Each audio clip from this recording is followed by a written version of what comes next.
On June 7, 1977, a suspected serial killer walked into a Colorado courthouse for a routine pretrial hearing. Within an hour, he would leap from a second-story window and disappear into the Rocky Mountains.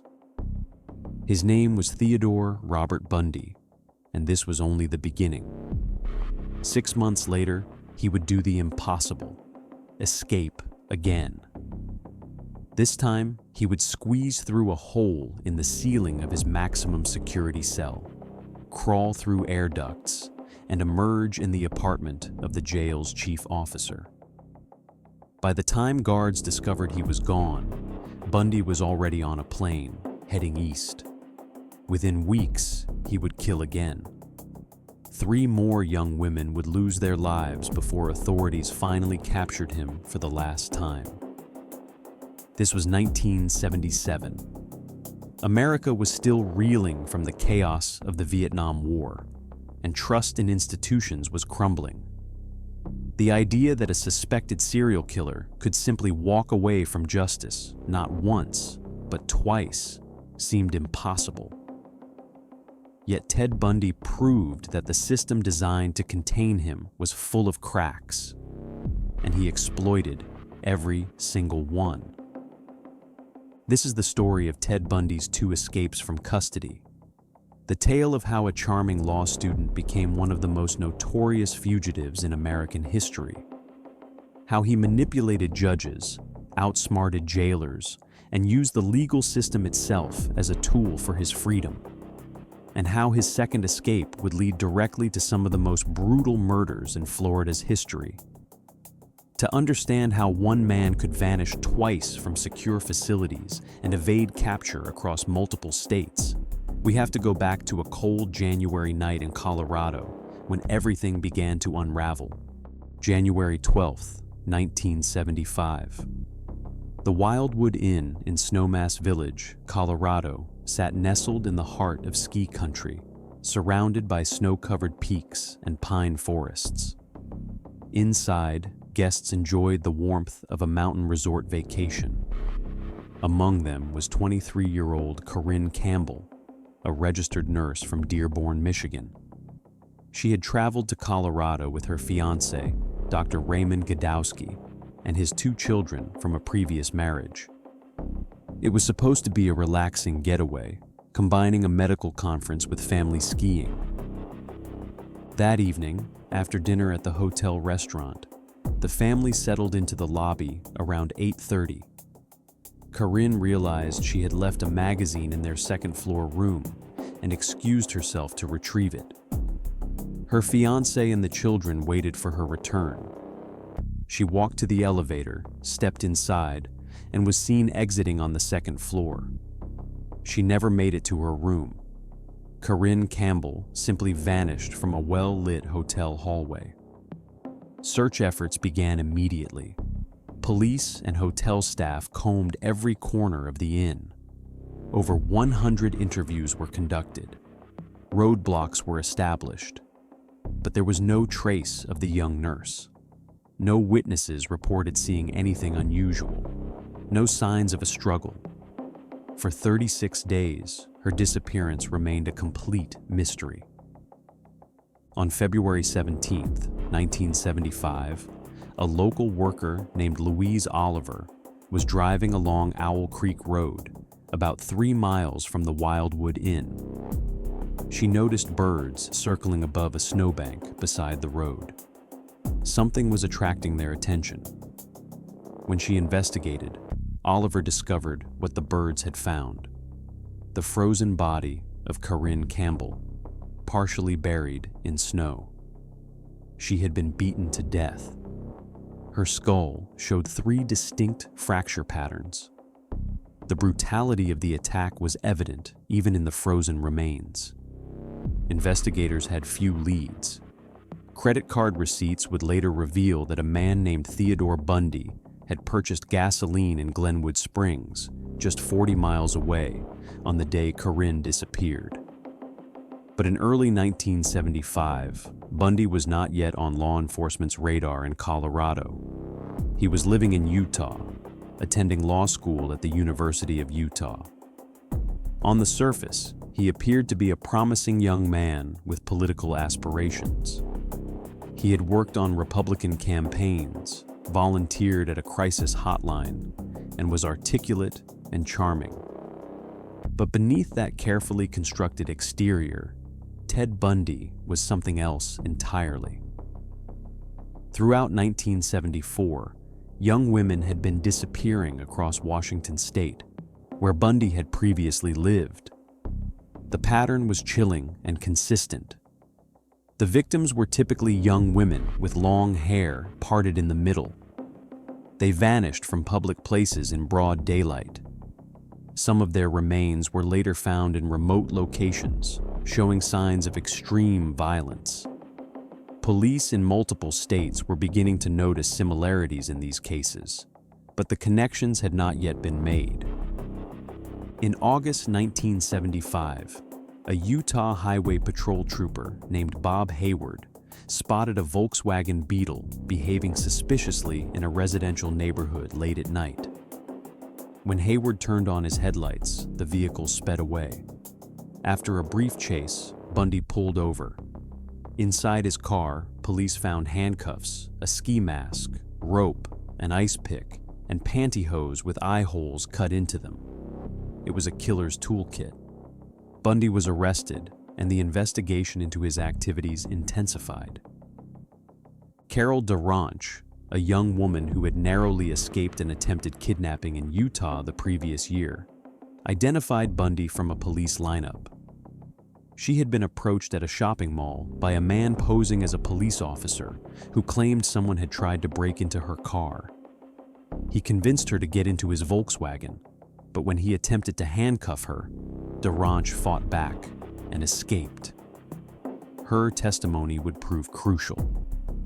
In February 1976, Bundy was convicted of aggravated kidnapping and sentenced to 1 to 15 years in Utah State Prison. But investigators were not finished. Hair samples found in Bundy's Volkswagen were microscopically similar to hair from Caryn Campbell's head. Credit card receipts placed him in Colorado at the time of her disappearance. In October 1976, Colorado authorities charged Theodore Bundy with the first-degree murder of Caryn Campbell. He was extradited to Colorado to await trial. The case appeared solid, but there was a problem. The evidence was largely circumstantial. Hair analysis was not as definitive as DNA testing would later become. And Bundy was an intelligent man who understood the law. He knew that circumstantial evidence could be challenged in court. He also knew something else. The Pitkin County legal system had vulnerabilities he could exploit. Theodore Bundy arrived in Aspen, Colorado in January 1977 to face trial for Caryn Campbell's murder. He was held at the Pitkin County Jail, a facility that would prove inadequate for containing a man of Bundy's determination and intelligence. From the beginning, Bundy prepared for what would come. He requested to represent himself in court, a right granted to defendants under American law. This seemingly simple decision would become the key to his first escape. As his own attorney, Bundy had legal access to the courthouse law library. He needed to research case law, review precedents, and prepare his defense. The library was located on the second floor of the Pitkin County Courthouse, in the same building where his pretrial hearings were held. During these visits, Bundy studied more than legal documents. He studied the building itself. He noted the security protocols, the guard rotations, the windows. Judge Stuart Lohr presided over Bundy's case and made a decision that would have profound consequences. He ruled that Bundy, while in court, should not be restrained with handcuffs or leg shackles. The judge reasoned that Bundy had the right to present himself as his own attorney, and wearing restraints in front of the jury would prejudice them against him. Sheriff Dick Keenast and other law enforcement officials objected strenuously, but the judge's decision stood. Bundy would be allowed to move freely between the courtroom and the law library. June 7, 1977. It was a Tuesday morning. Bundy was transported from the Garfield County Jail in Glenwood Springs, where he had been moved for security reasons, back to Aspen for a pretrial hearing. He arrived at the courthouse around 8:45, dressed in street clothes rather than jail attire. A deputy escorted him inside and removed his handcuffs. Bundy carried his own box of legal papers into the building. During a mid-morning recess, around 10:30, Bundy asked to use the law library to research a point of law. A deputy stationed himself at the courtroom door, the only exit he considered viable. Bundy climbed the stairs to the second-floor law library. He was alone among the law books and wooden furniture. For months, he had been planning this moment, visualizing every step. He walked to the south-facing window and looked down at Main Street below. The drop was approximately 20 to 25 feet. Bundy opened the window, removed the screen, and without hesitation, leaped. He landed hard on the ground below, spraining his ankle on impact. The pain was intense, but adrenaline carried him forward. Bundy immediately removed his outer layer of clothing to change his appearance and began walking quickly eastward down Main Street. A secretary in a nearby office, Whitney Wolfe, found legal papers scattered on the ground beneath the window minutes later. By the time she alerted authorities, Bundy was already 2 blocks away, heading toward Smuggler Mountain. The response was swift but chaotic. Police radios crackled to life. Residents heard warnings over Aspen radio stations to lock their doors and windows immediately. Parents were asked to pick up their children from schools. The sale of guns and ammunition was temporarily banned in Aspen and surrounding towns. Roadblocks were established on all major routes out of the Roaring Fork Valley. A helicopter began searching the mountainous terrain within the hour. Requests were made for bloodhounds. The fear was palpable. This was not just any escaped prisoner. This was a man suspected of murdering multiple young women across several states. Witnesses reported seeing Bundy near Freddy's restaurant shortly after the escape, then later in the Smuggler Mountain area. He had literally vanished into the Rocky Mountains. The manhunt intensified. Search parties combed the wilderness. Every vehicle entering or leaving Aspen was stopped and searched. Local gun stores did brisk business before the temporary ban took effect. Single women in the valley armed themselves or left town entirely. For 6 days, Ted Bundy remained free. He survived in the mountains by breaking into cabins and stealing supplies. Near the summit of Aspen Mountain, he found an unoccupied cabin and took food, clothing, and warm gear. He later broke into a trailer and stole more items. Bundy headed south, apparently attempting to reach Crested Butte. But the high-altitude mountain passes were treacherous, and his injured ankle slowed him down. Cold, exhausted, and in constant pain, Bundy made a decision that would end his first taste of freedom. He doubled back toward Aspen. On June 13th, around 2 in the morning, Bundy stole a Cadillac from a parking area near Cemetery Lane. He attempted to drive out of Aspen via Independence Pass, unaware that a recent landslide had closed the pass. When he reached the closure, deputies stationed there noticed the stolen vehicle weaving erratically. They pulled him over. One officer later recalled looking into Bundy's eyes and immediately recognizing him despite his disheveled appearance. Theodore Bundy was back in custody. A sign reading, "Welcome home, Teddy," was hung in the Pitkin County Sheriff's Department. But his freedom, however brief, had demonstrated something crucial. He could escape. and the authorities knew he would try again. After his recapture, Theodore Bundy was transferred to the Garfield County Jail in Glenwood Springs, about 40 miles northwest of Aspen. This facility was considered more secure than the Pitkin County facility. But secure is a relative term, and Bundy was already planning his next move. This time, he would be far more methodical. This time, he would not be caught after 6 days. This time, he would disappear completely.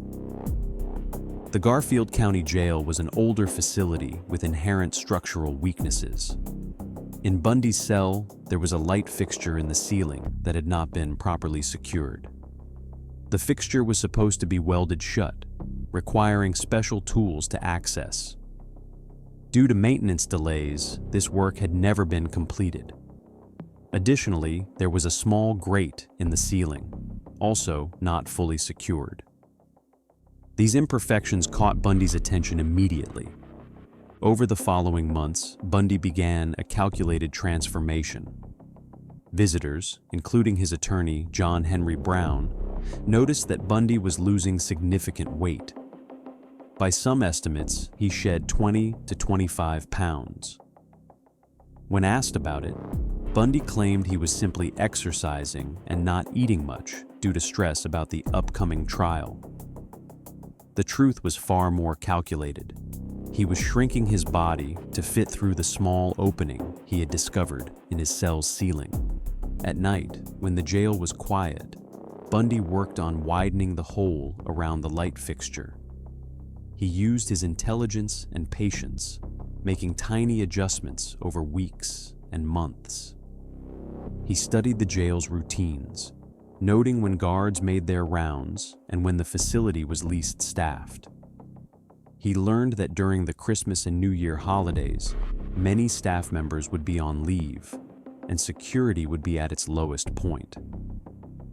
Bundy also noted that the chief jailer lived in an apartment directly adjacent to the jail itself. This fact would become critical to his plan. Meanwhile, the case against Bundy was actually weakening. Pre-trial motions were consistently being resolved in his favor. Key pieces of evidence were ruled inadmissible. The judge overseeing the case granted Bundy's request for a change of venue, moving the trial from Aspen to Colorado Springs. Defense attorneys and even some prosecutors quietly acknowledged that if the case went to trial, there was a reasonable chance Bundy could be acquitted. The evidence remained largely circumstantial, but Bundy was not interested in taking that chance. He had already decided he would not stand trial in Colorado.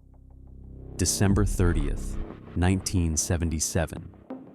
It was a Friday evening, the night before New Year's Eve. Most of the jail's staff were enjoying the holiday. Non-violent prisoners had been granted furloughs to spend time with their families. The facility was operating with a skeleton crew. Bundy had been waiting for exactly this moment. He had already prepared his cell to look occupied. Books and files were piled under his blanket, shaped to resemble a sleeping body. Pillows were arranged to suggest a human form. Around evening hours, when the remaining guards were occupied elsewhere in the facility, Bundy stood on his bunk and reached up to the ceiling. He removed the loosened light fixture and squeezed through the opening he had carefully widened over months of patient work. His weight loss paid off. Where a full-sized man could not fit, the thinner version of Theodore Bundy slipped through. He found himself in the crawl space between the jail cells and the floor above. The space was cramped, filled with plumbing pipes and electrical wiring. Bundy crawled through the darkness, navigating by feel and memory of the building's layout he had mentally constructed. His destination was the apartment of the chief jailer, which he knew was accessible through this crawl space. After what must have felt like an eternity of careful movement, Bundy found an opening leading down into the jailer's apartment. the apartment was empty. The jailer and his wife were out for the evening. Bundy dropped down into the apartment. He quickly located the jailer's closet and changed into civilian clothes, shedding his jail attire. In a detail that speaks to his audacity, Bundy did not rush. He took time to select clothing that would help him blend in. Then he simply walked out the front door of the apartment. He strolled into the snowy Glenwood Springs night as a free man. No alarm sounded. No one saw him leave. Theodore Bundy had vanished. The escape was not discovered until the following afternoon, Saturday, December 31st. When guards finally checked Bundy's cell more carefully and realized the lump under the blankets was not a sleeping prisoner, panic ensued. By then, Bundy had been gone for more than 17 hours. The head start was devastating for law enforcement. Roadblocks were established, but far too late. Search parties fanned out across western Colorado, but they were searching for a ghost. What authorities did not know was that Bundy was already far beyond their reach. After leaving the jail, he had walked through the snowy streets of Glenwood Springs. Some accounts suggest he may have been picked up by a hitchhiker. A Rifle resident named Andy Leba later believed he had given Bundy a ride that night, even offering the stranger his jacket against the freezing temperatures. By morning, Bundy had made his way to Denver. From there, he boarded a commercial flight to Chicago. He took a train to Ann Arbor, Michigan. Then he stole a car and drove south to Atlanta. Finally, he boarded a bus heading to Florida. Theodore Bundy was on his way to Tallahassee, where he would commit the crimes that would ultimately seal his fate. January 8, 1978. Ted Bundy arrived in Tallahassee, Florida, stepping off a bus into the humid southern air. He was now using the alias Chris Hagen and rented a room at a boarding house on West College Avenue, just 5 blocks from the Florida State University campus. For a brief moment, Bundy later claimed, he considered trying to start over. He thought about finding legitimate work and disappearing into a new life. But his compulsions were too strong. Within days, he was stealing credit cards from women's purses in grocery stores and shoplifting to support himself. Florida State University was alive with young students returning from winter break. The campus had a vibrant social scene, with sorority houses, dormitories, and nightclubs creating a constant buzz of activity. The Chi Omega sorority house sat near the heart of this social center, a brick building where young women lived, studied, and felt safe. On the night of January 14th, a Saturday, the house was full of residents enjoying the weekend. Some had been out at local bars and clubs. Others were studying or sleeping. None of them knew that a predator was watching. Around 3 a.m. on January 15th, a Chi Omega resident named Nita Neary returned to the sorority house from a date. She entered through the back door and made her way toward the front staircase. As she moved through the house, she heard unusual sounds, someone running, moving quickly. When Neary reached the entrance hall, she saw a figure at the front door. It was a man, and he was holding a club in his right hand. His left hand was on the doorknob. For a brief moment, their eyes met. Then the man opened the door and disappeared into the night. Neary immediately sensed something was wrong. She ran upstairs and knocked on doors, trying to wake her sorority sisters. When Caryn Chandler opened her door, Neary could see she was covered in blood. Chandler's roommate, Kathy Kleiner, was also grievously injured. Both young women had been attacked while they slept, beaten with a heavy object.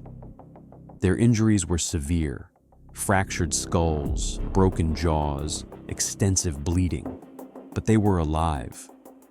Other residents opened more doors. In one room, they found 20-year-old Lisa Levy unconscious in her bed. In another room, they found 21-year-old Margaret Bowman. Both young women had been beaten and strangled. Levy had also been sexually assaulted. The brutality was shocking.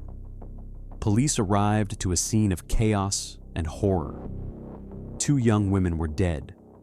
2 more were critically injured and would require extensive medical treatment. Within an hour of the Chi Omega attacks, another assault occurred just a few blocks away on Dunwoody Street. Cheryl Thomas, a dance major who lived off campus, was attacked in her sleep. Residents in the adjacent apartment heard loud noises and called police.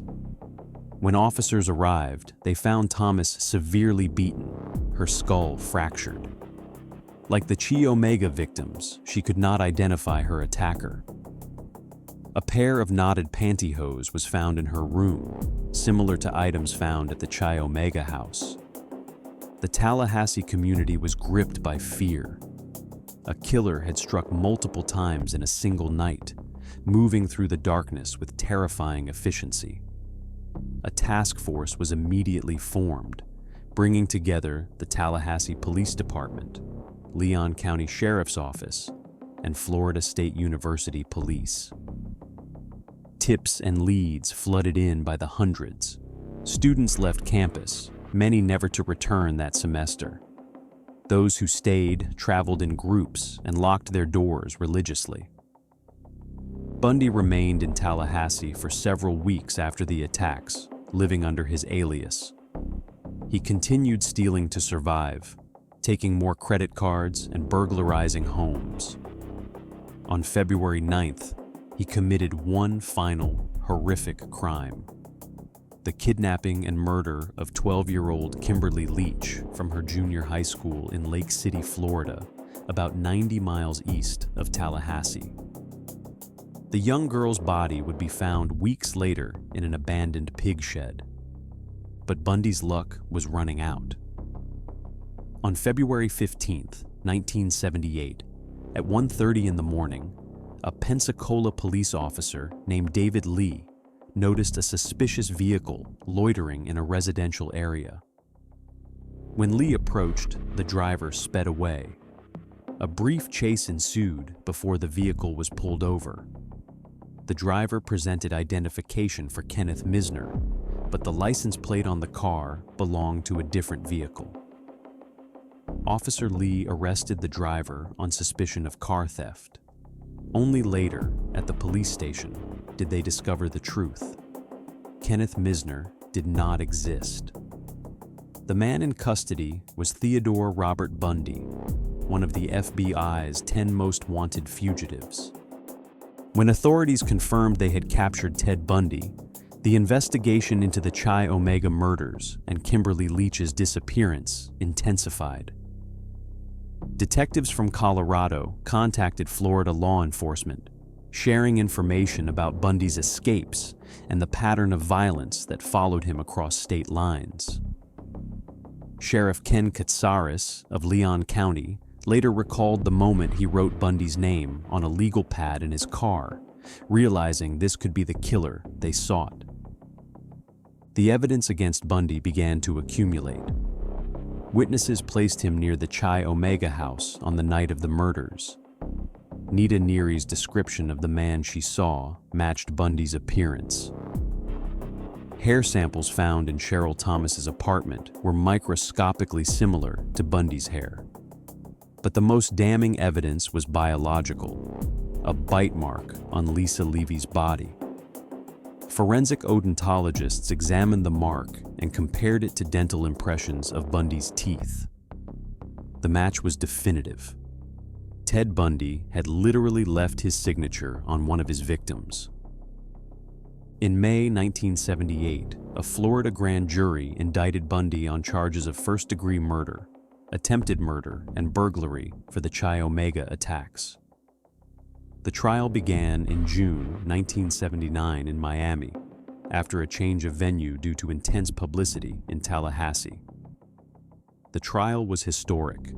it became the first murder trial in American history to be televised nationally from gavel to gavel. Cameras captured every moment as the handsome, articulate defendant faced testimony about unspeakable violence. Bundy, ever confident in his own intelligence, insisted on handling much of his own defense, despite having court-appointed attorneys available. This decision proved disastrous. According to his defense team, Bundy sabotaged his own case through arrogance and poor judgment. A plea bargain had been offered. Bundy would plead guilty to killing Levy, Bowman, and Leach in exchange for a firm 75-year prison sentence. He would likely die in prison, but he would avoid the electric chair. Bundy rejected the deal, convinced he could win acquittal through his courtroom performance. The trial lasted several weeks. Survivors Kathy Kleiner and Caryn Chandler testified about the night of the attack, though they could not identify Bundy as their assailant since they had not seen his face. Cheryl Thomas, still recovering from her injuries, also testified. Nita Neary took the stand and pointed directly at Bundy, identifying him as the man she saw leaving the Chi Omega house with a club in his hand. Forensic experts presented the bite mark evidence with enlarged photographs and dental molds, showing the jury how perfectly Bundy's teeth matched the wound on Lisa Levy's body.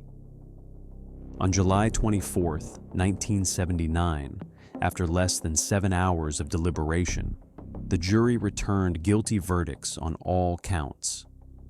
2 counts of first-degree murder for Margaret Bowman and Lisa Levy, 3 counts of attempted murder for the assaults on Kleiner, Chandler, and Thomas, and 2 counts of burglary. Judge Edward Cowart imposed death sentences for the murders. In a moment that would become famous, Judge Cowart addressed Bundy directly. "Take care of yourself, young man. I say that to you sincerely. It's a tragedy to this court to see such a total waste of humanity. You're a bright young man. You'd have made a good lawyer. I'd have loved to have you practice in front of me. But you went the wrong way, partner." A second trial followed in January 1980 for the murder of Kimberly Leach. Again, Bundy was convicted and sentenced to death. The evidence included eyewitness testimony placing Bundy with the young girl, fibers matching those in his vehicle, and hotel receipts from Lake City. The appeals process would stretch on for nearly a decade, with multiple stays of execution. During this time, Bundy attempted to trade confessions for more time, admitting to murders in Washington, Oregon, Utah, Colorado, and Florida. He confessed to killing Caryn Campbell, Julie Cunningham, and Denise Oliverson in Colorado, though only Campbell's body had been recovered. On January 24, 1989, at 7:06 in the morning, Theodore Robert Bundy was executed in the electric chair at Florida State Prison. Outside the prison, crowds gathered. Some held signs celebrating his death. Others protested the death penalty.